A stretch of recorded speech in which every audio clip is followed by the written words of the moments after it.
Hi, today we are going to discuss about facing an audience. Facing an audience most likely in the sense of making a speech in public, making a speech to a boardroom, a stadium, a few friends, or even maybe family, at a small family gathering. Most people, when they're asked to go up there and give a speech, they tremble with fear. Deep inside, they don't show it outside, but they rather would not go there and make that speech. First of all, because they're not prepared. And that is the beginning of the problems. So they go up there, they're all set to make this speech, and they find themselves speechless, absolutely speechless. They wonder how they got themselves into that situation, and they stammer a few words, they hem, they haw, they break mid sentence, they don't know what to say, and they end up rather making quite a fool of themselves. And all that can be easily avoided, very easily avoided. There are some basic principles of making a speech in public. Very basic, very simple, very easy to master, and with practice, a little bit of practice, not too much, you can actually get there and become a really good orator, great speech master, a great specialist when it comes to speaking in public, and people would look forward to listening to your speeches. You would, in school, you would have, maybe in school or college or somewhere, you would have come across speakers who gave beautiful lectures, beautiful speeches, beautiful anecdotes, filling up their interaction with you when you were part of the audience. It could be a speech, it could be a song, it could be a performance, it could be anything. But they managed to break that barrier between themselves and you. How? It's about a connect.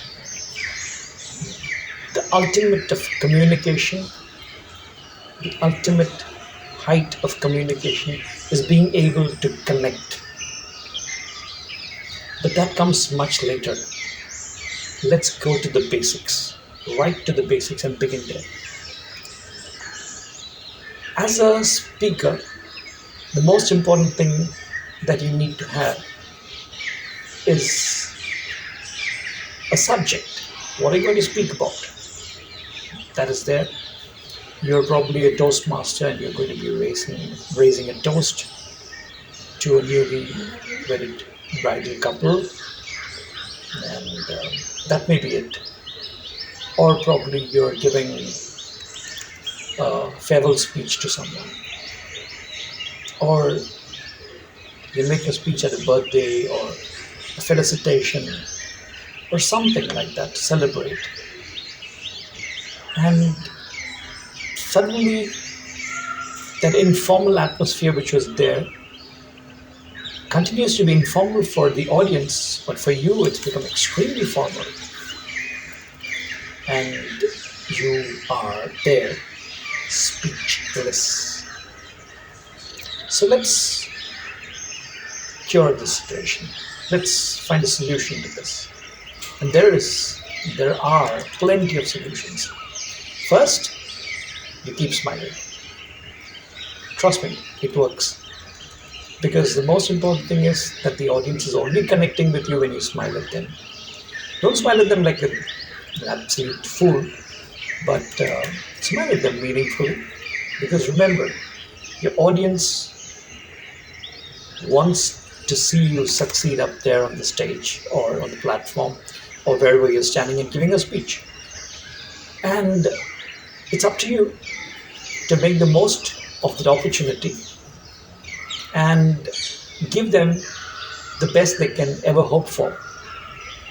So, knowing your subject, knowing what you're going to speak about, Knowledge, information is going to be one of the most important things in your arsenal, in your, your firepower when it comes to delivering a speech.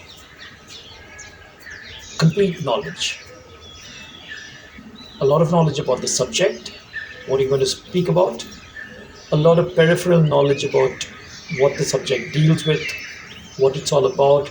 If it's about, say, electricity, you speak about something that matters to the people, the audience there, with connecting them with electricity or anything for that matter. They need to make a connect, and you need to help them to make the connect. How do you do that?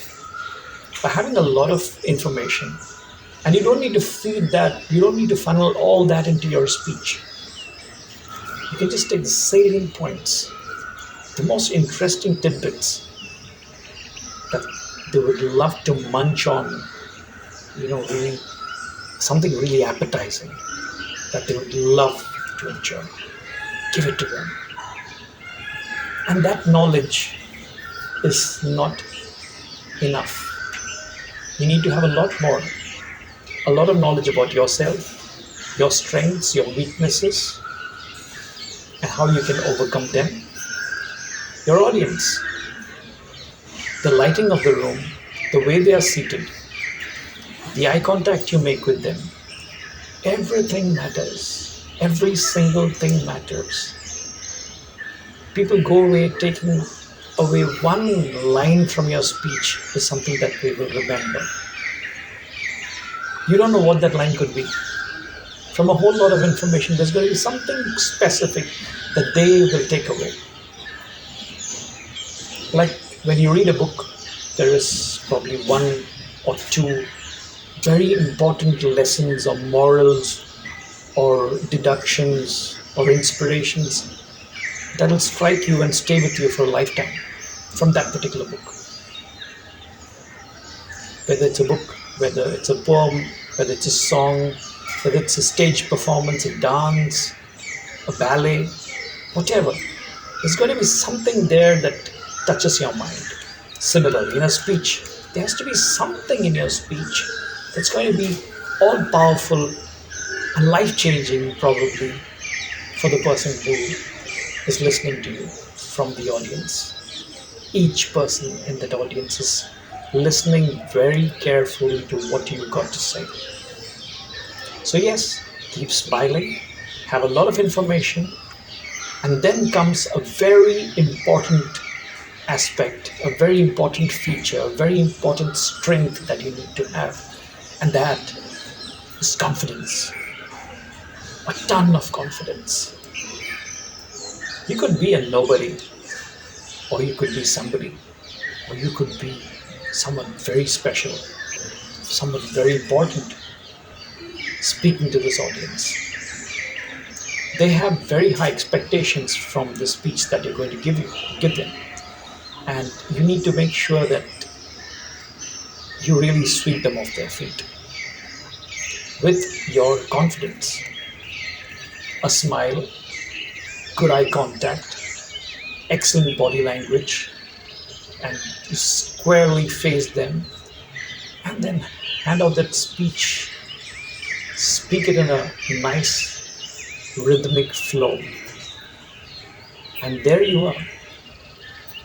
But is that all? No. There's a lot of homework that you need to do. How are you going to structure your speech?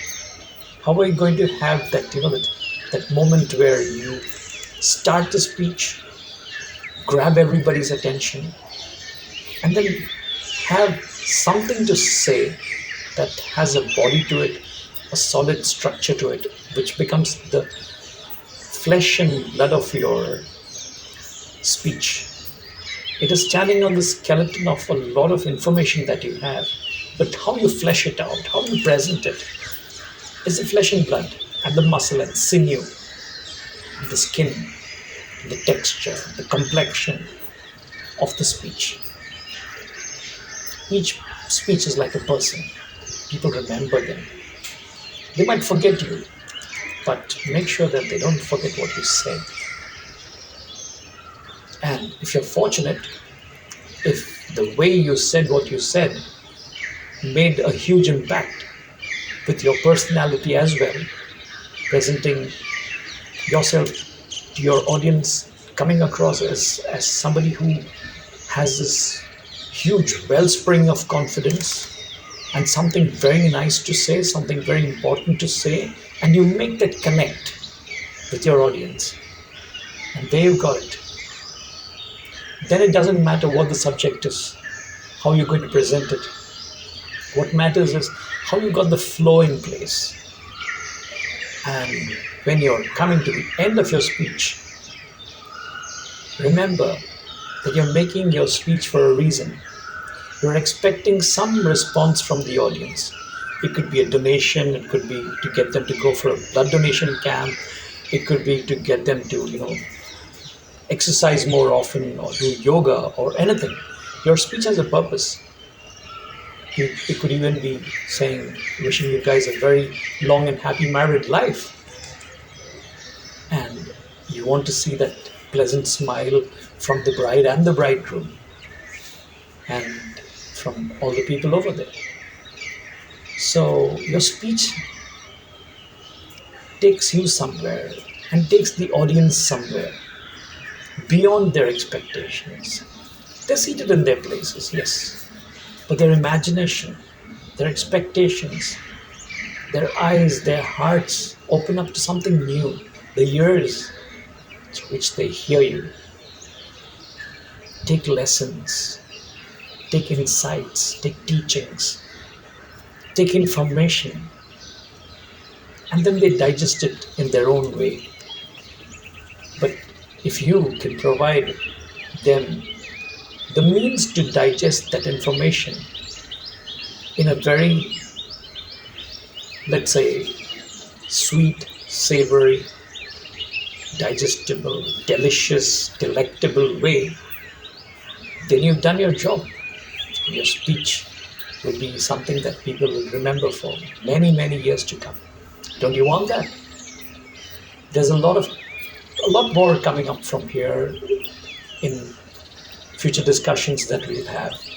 I'd like to call them discussions because I expect that you might write back, you might give in your insights, you might share your valuable inputs into what I'm saying over here.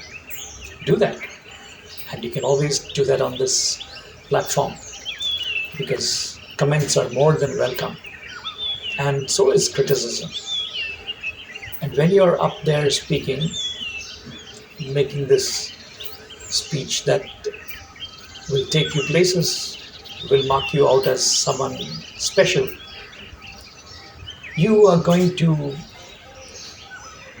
be getting both positive and negative feedback right then from the eyes of your audience, from the shakes of the head, from the nods that you will see, maybe some whistling and clapping. And as you leave the floor, when you hear that applause, you will know that what you've done is a great job and you can do it. So here's to your next speech. All the best for it, and go prepared and smile. It makes all the difference, and carry all the confidence that you have, and you just cannot fail. There you are. Have a great, great speech coming up. Deep in your heart, be inspired and inspire your audience. That's what a great speech is about. You need to inspire them to do something that you want them to do, or inspire them to discover that there is something within them that they need to do, and you have been the person who could turn that switch and help them do it. Would you love that? They will love it too. Thank you very much for watching. Thank you.